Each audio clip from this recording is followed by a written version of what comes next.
नमस्कार. ठाण्याच्या राजकीय, सामाजिक आणि सांस्कृतिक घडामोडींचं वर्तमान चित्र दाखवणाऱ्या ठाणे वर्तमानमध्ये मी नितीन बोरसे आपलं पुन्हा एकदा हार्दिक स्वागत करतो. सादर करीत आहोत आजच्या ठळक बातम्या.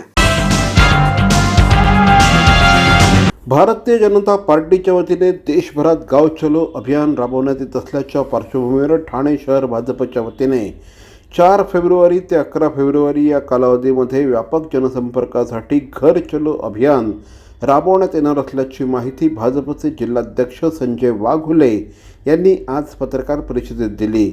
भारतीय जनता पार्टीच्या या पत्रकार परिषदेला आमदार निरंजन डावखरे, त्याचप्रमाणे आमदार संजय केळकर हे देखील उपस्थित होते. पंतप्रधान नरेंद्र मोदी यांच्या नेतृत्वाखाली केंद्र सरकारला 10 वर्षांचा कालावधी पूर्ण झाला असून सरकारने विविध क्षेत्रात दमदार कामगिरी केली आहे. गेल्या 1.5 वर्षांपासून राज्यातील महायुती सरकारने देखील महाराष्ट्राला प्रगतीपथावर नेलं आहे. केंद्र आणि राज्य शासनाच्या योजना शहरातील प्रत्येक बूथवरील लाभार्थ्यांपर्यंत पोहोचवण्याचं अभियान हाती घेण्यात आलं आहे.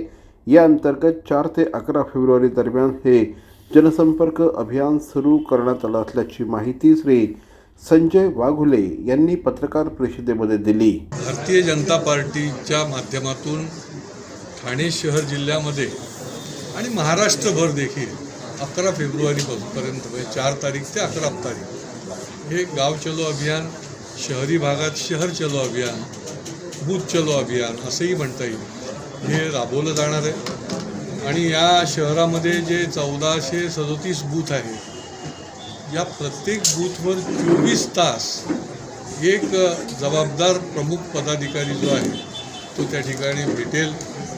त्या बूथवर जी काही 200-250 घरं असतील, 1000, 1100, 1200 मतदार असतील, तर त्या ठिकाणी 18 प्रकारचे कामं देखील तो त्या ठिकाणी करणार आहे.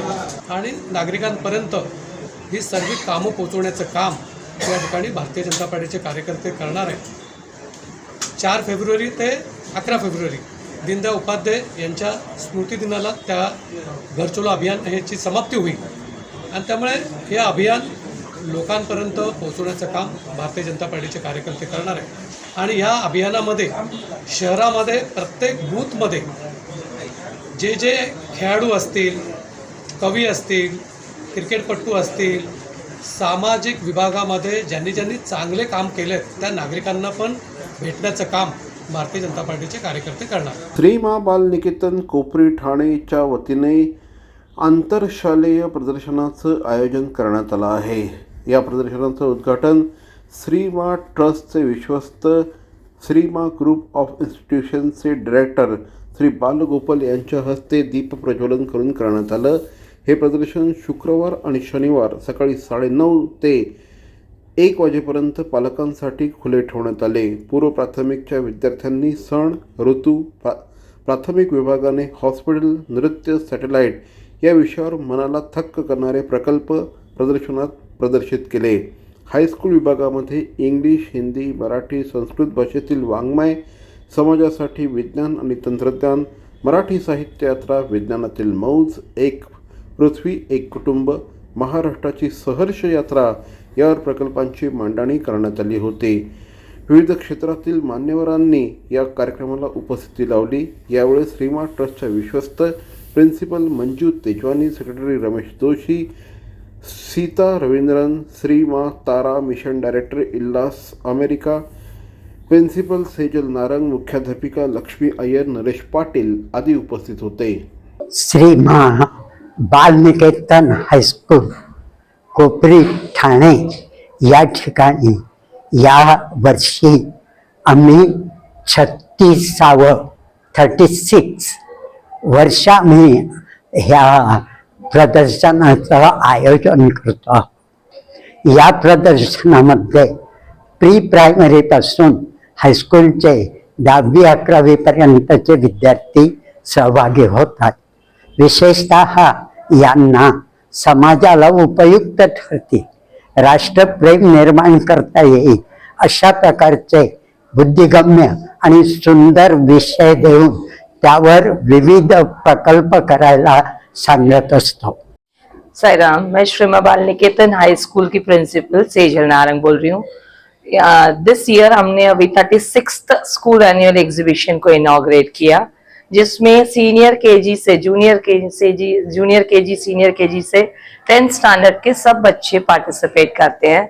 और उसमें हम अलग अलग टॉपिक्स लेते हैं। बेसिकली वो टॉपिक्स अलग लेने का, अभी जैसे छोटे बच्चों के लिए हमने फेस्टिवल्स और सेलिब्रेशंस लिया कि उन्हें पता चलेगा, और सीजन्स के बारे में बता रहे हैं।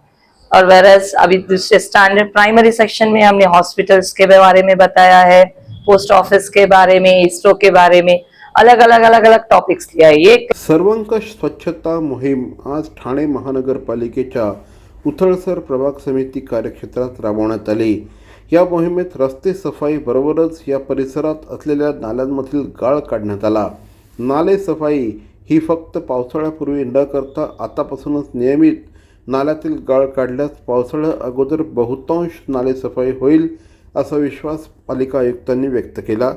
सर्वंकष स्वच्छता मोहिमेत सफाई कर्मचाऱ्यांसमवेत आयुक्त अभिजित बांगर, माजी नगरसेवक नारायण पवार, माजी नगरसेविका दीपा गावण, अतिरिक्त आयुक्त संदीप माळवी, अतिरिक्त आयुक्त प्रशांत रोडे आदी मान्यवर उपस्थित होते। उथळसर प्रभाग समिती अंतर्गत येणाऱ्या पाचपाखडी येथील ठाणे महापालिका भवन येथून स्वच्छता मोहिमेला प्रारंभ झाला। सर्वप्रथम रस्ते झाडून स्वच्छ करण्यात आले, त्यानंतर दुभाजक फुटपाथ हे स्क्रबरच्या सहाय्याने घासून स्वच्छ केल्यानंतर पाण्याने रस्ते देखील स्वच्छ करण्यात आले। आज झालेल्या सर्वंकष मोहिमेमध्ये टेंबे नाका परिसरातील चिंतामणी चौक, Ganesh talkies, Ambedkar road, Vikas farm, lorry stand, civil hospital circle, Khopat signal, Makhmali तलाव परिसर, धोरीबाबा दर्गा रोड, उथळसर नाका, सेंट्रल मैदान, शासकीय विश्रामगृह ते कळवा सर्कल, जेल तलाव, NKT नाका, कोट नाका परिसर आदी परिसरामध्ये ही स्वच्छता करण्यात आली। CP Goenka International School, nurturing talent at young age for scholastics, sports and performing arts in global perspective. Proud to have world toppers and country toppers in 10th standard Cambridge examinations. Ranked the best emerging school by the Times of India for personality over percentage. CP Goenka is the intelligent choice. Malvani महोत्सव हा केवळ महोत्सव नाही तर ती चळवळ आहे। तेव्हा सांस्कृतिक मेजवानीची जोड असलेल्या या चळवळीला लोकांनीही उपस्थिती दाखवून आर्थिक ताकद द्यावी असं आवाहन आमदार संजय केळकर यांनी केलं। श्री सीताराम राणे यांनी आयोजित केलेल्या कोकण ग्रामविकास मंडळाच्या 25व्या मालवणी महोत्सवाचं उद्घाटन आमदार श्री संजय केळकर यांच्या हस्ते झालं। यावेळेस व्यासपीठावर प्रमुख अतिथी म्हणून आमदार निरंजन डावखरे, परिवहन सदस्य विकास पाटील, स्वप्नाली साळवे, मिलिंद नईबाकर, मंडळाचे सरचिटणीस विनोद देसाई, खजिनदार संदीप शिंदे, वैभव कदम आदी उपस्थित होते।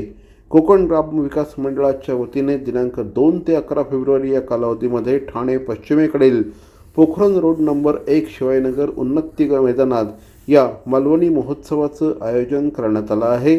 सीताराम राणे यांनी या महोत्सवाचा प्रारंभ ते आजवरची वाटचाल याचा आढावा घेतला। मालवणी महोत्सवाचं यंदाचं 25वं वर्ष आहे।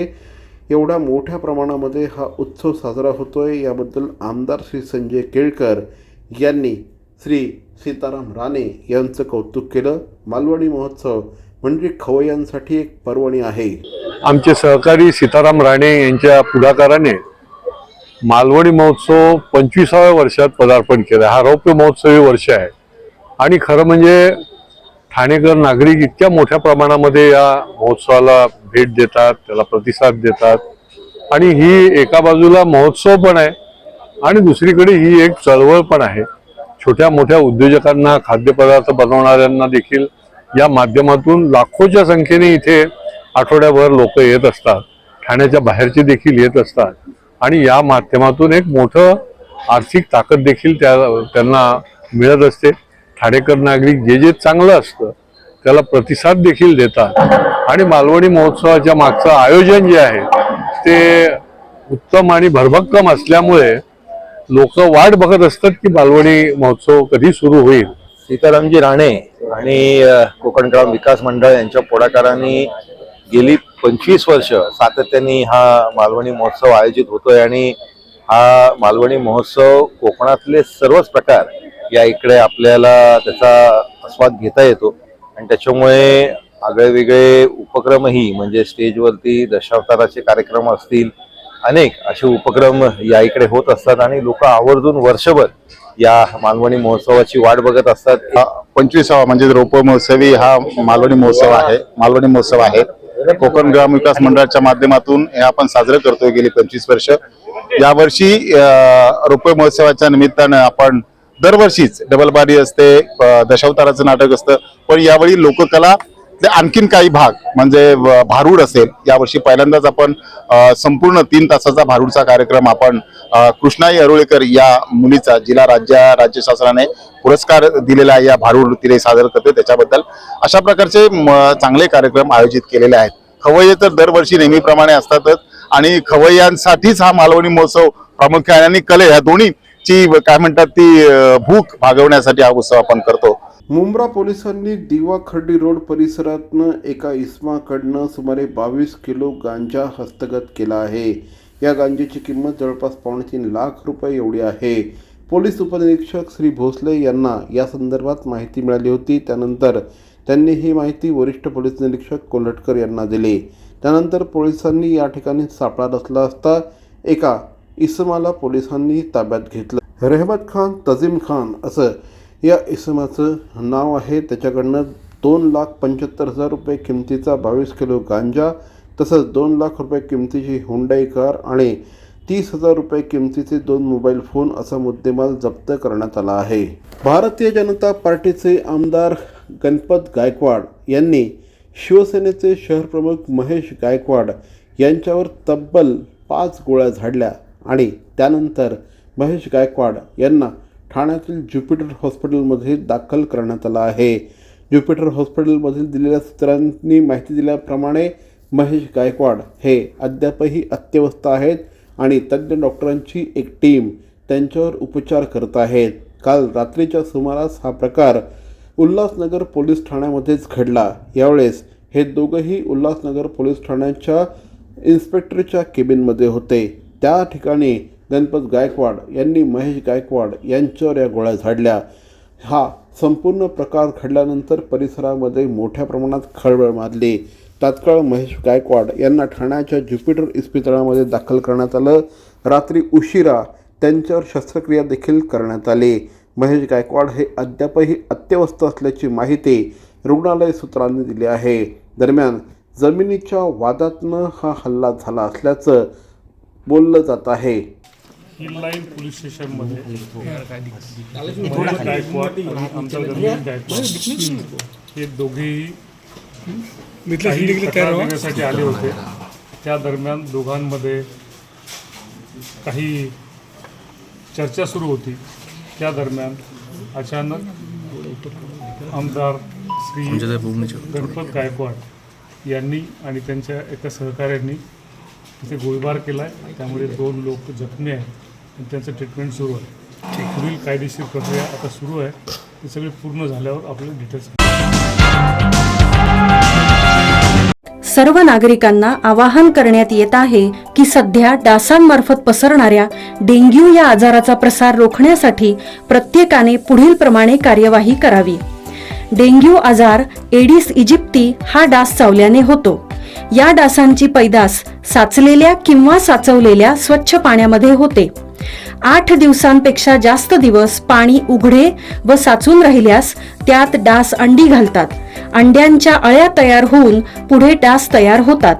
यासाठी आपल्या घरातील पाणी साठे उदाहरणार्थ बॅरल्स, पिंपे, टाक्या, हौद, रांजणे इत्यादी दर आठवड्याला रिकामे करून घासून पुसून कोरडे करून पुन्हा भरावे.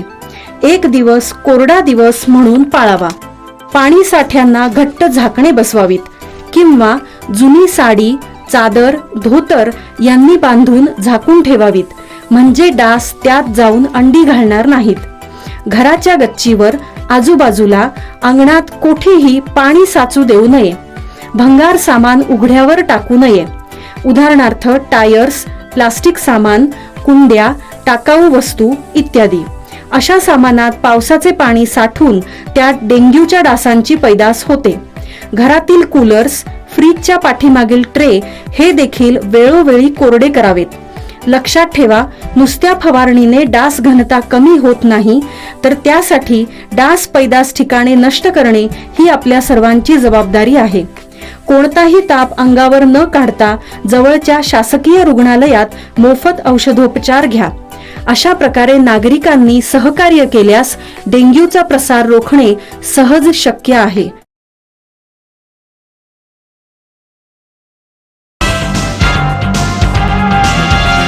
तर मंडळी, या होत्या आजच्या ठळक बातम्या. आजचा एपिसोड आपल्याला कसा वाटला आम्हाला जरूर कळवा. आमचा पत्ता आहे Dadoji Konde stadium, shop number 16, Khatan road, Thane पश्चिम. दूरध्वनी क्रमांक 9820939420.